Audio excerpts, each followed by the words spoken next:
Hi, hello everybody. I'm Justin. This is Koopa right here.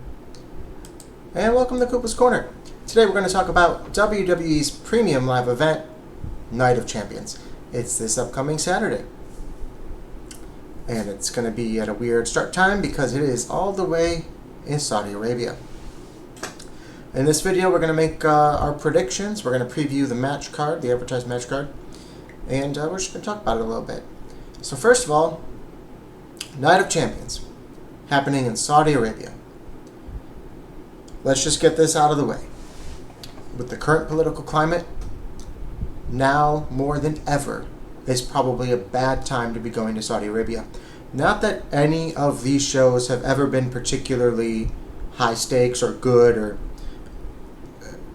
at best, people are indifferent about them going over there. And at worst, there are people that I know personally who don't even watch. Over the years, we've sort of just gotten used to it. It's not as big of a deal as it was a couple years ago when all of this first started. But here we are. So, whatever happens at the event, just keep all of these performers, in your thoughts. Hopefully that they can get there and get home safely. As of the time of recording this video, just after Monday Night Raw, the rumors on the internet are that there are members of the production crew who are stranded in Qatar because Qatar had a they grounded all of their flights. I don't know. I was going to call it a no-fly zone, but that's not exactly what it is. But they grounded all of their air travel. And so some of the production crew that went there early to set up is stranded in Qatar, which is, they share a border with Saudi Arabia. So it's a very wild time, particularly in the Middle East. So just, I don't think it matters to the WWE that this is maybe not an appropriate time to go, or a very dangerous time for the performers. The Saudi government has paid them the big bucks. They're going anyway. But I just needed to say that first and foremost. So let's get to the match card. Night of Champions. Night of Champions used to have a gimmick that every match was a title match. Not every match is a title match. In fact, we have a King of the Ring and a Queen of the Ring finals, tournament finals. Why this is Night of Champions instead of King or Queen of the Ring, I don't know. I didn't pick the name. This is what they're going with. So let's jump in. King of the Ring finals. We have Cody Rhodes versus Randy Orton. This is a match that a lot of people, most people, have been waiting for since Cody returned to the WWE a couple years ago. Orton having been sort of the leader of Legacy back in the day. Cody Rhodes, along with Ted DiBiase Jr., were his henchmen. So there's a lot of history between Cody and Randy Orton. This needs to be just the first of many matches between the two of them. This is a match that they've probably waited a little too long to have, but we're finally getting it. Hopefully it's pretty good. It's going to be a huge King of the Ring tournament finals, particularly because the King and Queen of the Ring have a stipulation added to them in recent years, right? That they didn't used to have back in the day, and that is that the winner gets a championship opportunity at SummerSlam. Right? So, high stakes here because we're either going to get Orton versus Cena 2 in his retirement tour. Not actually 2, but you know what I mean. Or Cody's finally going to get his rematch. His opportunity to take the undisputed WWE title back from Cena and prevent Cena from ruining wrestling by retiring the championship and being the last true champion. Me personally, even if Cody wins this or Orton wins this or whoever wins this, I don't want to see Cena lose that title yet. At SummerSlam, he's got a good few months left on him, and this whole storyline of I'm going to retire with the belt, if you end it now, just this early, I feel like that's the sort of thing that you got to really ride to the last second.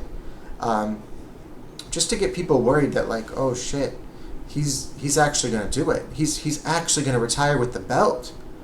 And, you know, whether he does, maybe he even does. Maybe he does exactly what he says. And they introduce a new championship, which would be fine. But if you're going to have somebody win it back from Cena and save the WWE, that feels like, you know, it's 11:59 and the clock's about to strike midnight and somebody swoops in and saves the day. You know, that feels like SummerSlam feels a bit too early for that. So this could go either way with that in mind, right? That's my personal belief on how this storyline should be told, you know? I think that obviously Cody and Cena is the bigger match. We just had Cena Orton, so it feels like Cody should win this, you know? Plus Cody is more of the current face of the WWE, whereas Orton is, you know, more of a seasoned veteran. You know, he's sort of had his time in the spotlight. But if Cody wins it here and then loses at SummerSlam, you know, does he get a third match, or how does that play out, right? It almost feels like at that point you need somebody else to be the one to defeat Cena. You need somebody else to be the one to save the WWE. And it feels like it'll probably be Cody who does it. So maybe they don't go Cody here.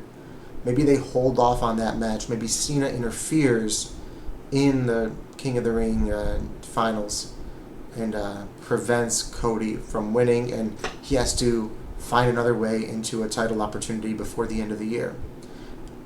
From a storytelling perspective, I think that makes the most sense. However, Cena versus Cody is probably a bigger match on the marquee, you know, or on paper. And you're trying to sell SummerSlam as a 2-night event this year for the first time ever, so you need some big money matchups. You need some big WrestleMania quality level matchups. So this one feels hard to predict, but I do think that Randy Orton walks away with the W here. Just because I think you need to hold off on Cody a little bit longer, kind of throw him in at the 11th hour, you know? That's what makes the most sense from a storytelling perspective in my mind. So that's why I'm going with that. But again, this one's really tough to predict because there are plenty of pros and cons to each guy winning here, and both do make sense, you know, for the most part. I just think one's a little bit more logical than the other, that's all. Not that I'm particularly rooting for one over the other. Again, this is a really close one, a really tough one, right? That's a little bit different from the Queen of the Ring tournament finals, right? I feel like there's very obviously one way to go here, and that's Jade Cargill, right? The match is Jade Cargill versus Asuka. I know Asuka is just returning, but Asuka, before she left, was, you know, tagging with Zayn as part of Damage Control, and the big story in Damage Control was Bayley and Io. It wasn't Asuka or Kairi. They were just sort of henchmen. Dakota Kai was in there, and she got released.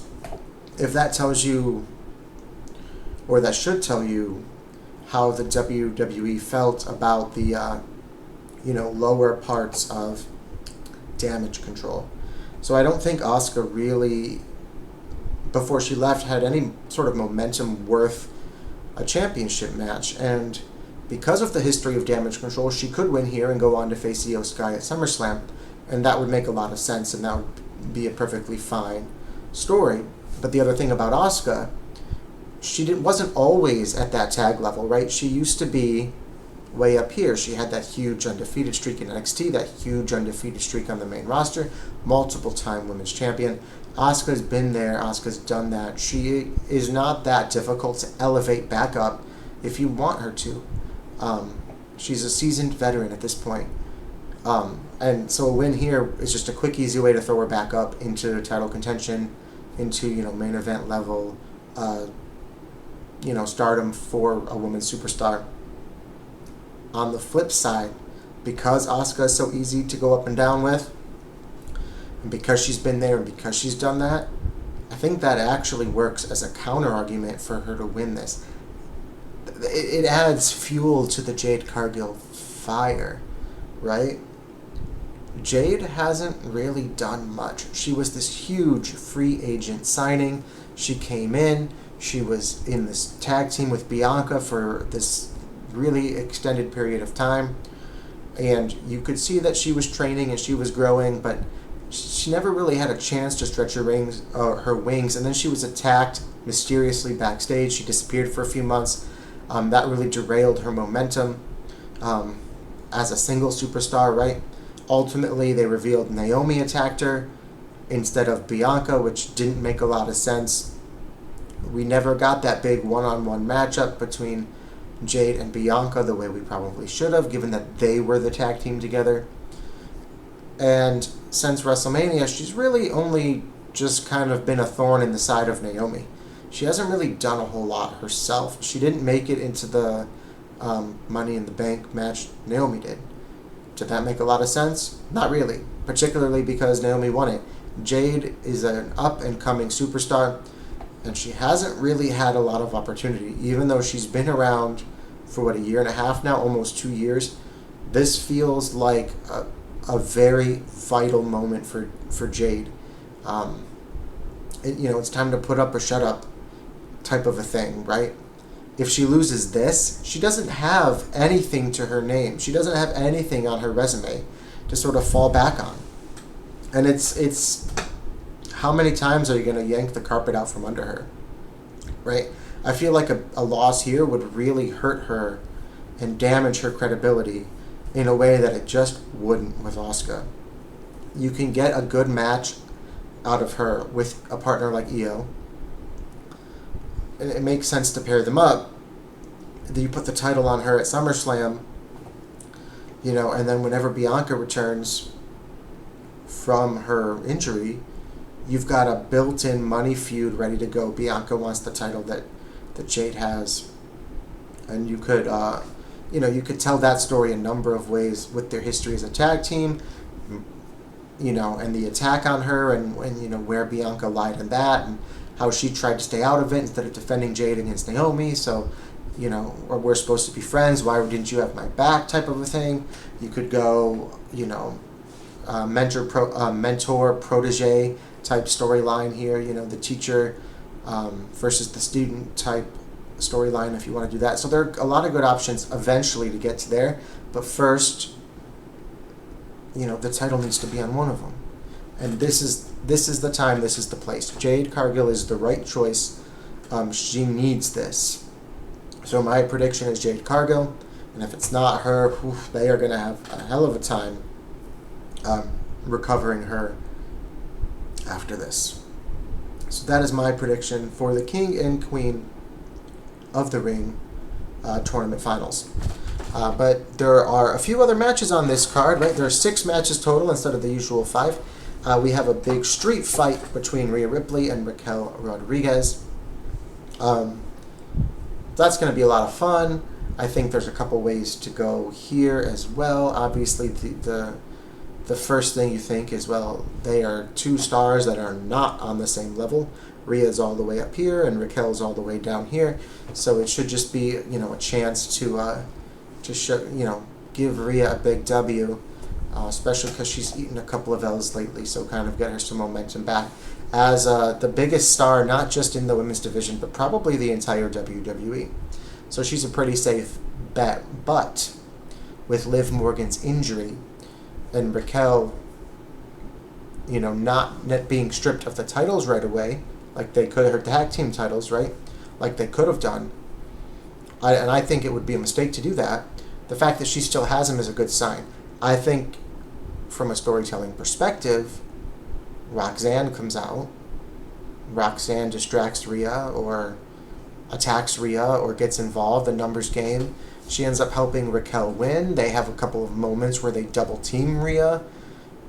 She tries to win Raquel over as a replacement tag team partner, and they end up, sort of freebirding it the same way that, the New Day used to do, right? Well, Roxanne's part of the Judgment Day, and the Judgment Day were the tag team champions. So, why can't Roxanne fill in for Liv? That's the story that they need to tell with that. And you could still, to a degree, tell it if Rhea wins. But it's a lot more effective if Rhea loses. And the reason she loses is Roxanne, right? Raquel is getting her ass whooped. She's, been put through a table. She's been beaten with a kendo stick, something like that, And right as Rhea goes for the riptide, Roxanne runs in and saves the day and, something along those lines. I think that makes a lot of sense. And I think it would be a shocking moment, but I'm going Raquel. That's my prediction. I don't like it. I don't want it to happen. I kind of hope that Roxanne gets involved and then Rhea still wins. But that storyline becomes a lot less effective if it does, and it sort of feels like kind of the only way to further all of these stories with Liv while she's injured, right? Roxanne needs to just swoop in and replace her fully and completely in the eyes of the Judgment Day. So Raquel Rodriguez is who I'm predicting, in spite of myself. I'm going to be cheering for Rhea Ripley, but I'm predicting it's going to be Raquel. All right. 3 more matches. The United States Championship is on the line as Jacob Fatu faces off against Solo Sikoa. Obviously, a lot of history here. Solo being the one who brought Jacob in as part of his new bloodline. But Jacob was just so good and so popular that, the fans embraced him wholeheartedly, and he clearly outshone Solo, who was, poised to be the next tribal chief, who was poised to be a big star. Never really was able to live up to that spotlight, right? He just didn't have it. Jacob Fatu had that in spades. So Jacob Fatu has usurped Solo's position in the WWE, and he's won himself a United States Championship. Now he's got to defend it. We went from "I love you, Solo," every week, to at Money in the Bank, the "I hate you, Solo." He cost Solo the Money in the Bank briefcase. So there's been some history here. Should be pretty good. Solo is not necessarily the most, high-flying type superstar. He's not the most athletic type superstar, but he's got a very solid move set. He's got more moves than Jey Uso does, right? More than a super kick and a splash. Now a sleeper hold. Jey Uso has 3 moves now. Solo is he's a little bit more well-rounded than that. Jacob Fatu is an incredibly athletic performer. Should be a fun match. United States Championship on the line. Whether Solo retains or not is the question, right? That's what we're here to do, is make predictions. On the one hand, Solo hasn't held this for too long. It feels like a very short championship reign if you were to take it off of him. Doesn't necessarily feel like the right move. But on the other hand, if JC Mateo gets involved, right, he's still got Solo's back. He could cost Jacob, put the title on Solo. It would be a cheap win for Solo. Kind of protects Jacob a little bit in a loss, and they're able to keep that feud going, right? It seems to make more sense. I don't know that it's the right move to take the title off of Jacob yet, but I think to keep this going, I think you put the title on Solo. So I'm going to make a wild prediction here that Solo Sikoa wins. Could be wrong, but that's my prediction. Next up, Sami Zayn versus Karrion Kross. Right, feels like again 2 superstars who are not in the same league. Sami Zayn is a well-established, consistent performer who gets a lot of opportunities to be on TV, to be in storylines, to be on PLEs. Karrion Kross does not. This feels like a huge moment for Karrion Kross. He needs to show up and put on match of the night here, and hopefully he'll get some more opportunities. That being said, he can have a hell of a match and still lose and still earn those opportunities. So I think, we've had a very long time of Karrion Kross backstage, sort of whispering in Sami's ear, trying to get him to turn to the dark side. I think Karrion Kross loses the battle but wins the war. I think he loses the match, but succeeds in getting Sami Zayn to embrace a more ruthless, more aggressive, more dark version of himself. So, Sami Zayn gets the W, but he does so in a kind of a dirty, heelish kind of way. And then, last up, John Cena versus CM Punk for the WWE Championship. John Cena on his retirement tour, trying to retire as the last real champion. And CM Punk is not going to be the one who stops him from doing so.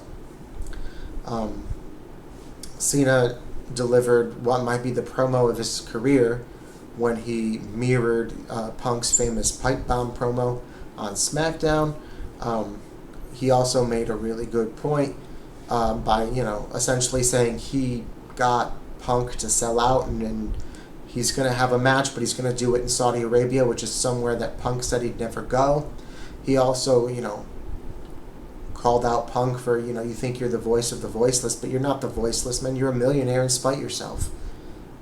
Something that a lot of the WWE universe tends to overlook, right?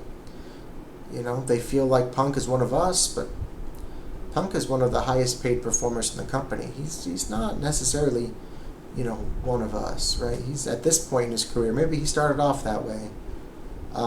So this feels like all the momentum in this build has been on Cena's side. And,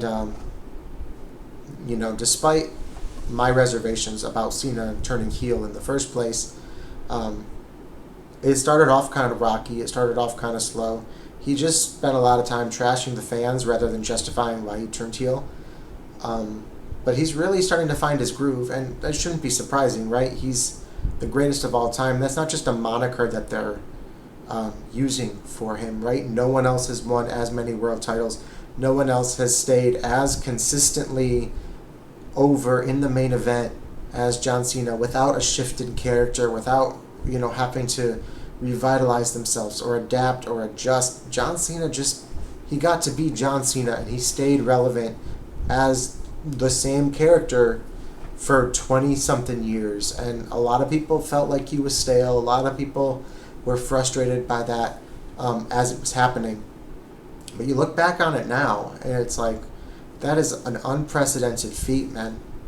He was consistently selling merch. He was consistently selling tickets. He was the biggest name, possibly the industry has ever seen. You can argue all you want about who's on the Mount Rushmore, who's on the Mount. It's not as subjective as people say, right? You look back at each era of wrestling, and there's one face, there's one name who is clearly bigger than the others. That doesn't mean they're the best, right? But, there's a lot more that goes into being the best than their in-ring ability. So in the 80s you had Hogan, the 90s you had Austin and The Rock, through the 2000s you had Cena, and then the more modern era you had Roman Reigns. That is your Mount Rushmore. That's it. Those are the guys, man. That is the face of each generation. In John Cena, here we are, 20-something years later. He's 17-time world champion, perennial main eventer, first time, since 2003, 2004, that he's been a heel. And he's knocking out of the park. So I'm a big Punk fan. I like Punk. But this feud is not going his way. And I don't think it's going to. And they've barely touched the history that these two guys have, and the feud that these two guys had back in the day. So I don't think that this is the only time we'll see these two guys lock up on this retirement tour. I think this is just the beginning. But because of that, it's definitely not Punk's match to win. Cena's going to win here. And that is the Night of Champions premium live event. 6 matches, should be pretty good. It's a really stacked card, surprisingly, especially for a Saudi show. I think that those predictions all made a lot of sense, logically, But there are definitely some that are up in the air. It could go either way. So guys, if you think I'm wrong about any of them, let me know in the comments. You know, let's chat about it. I'm definitely down to have a conversation. Either way, I'm not going to be able to watch live, but I'll definitely tune in again at some point, and I'll catch up on it. You know, I'll make another video for next week with our post-show breakdown like we usually do. So, hey, come on back, and we'll talk about it afterwards, see how it went. In the meantime, guys, thank you so much for watching. We'll see you in the next one.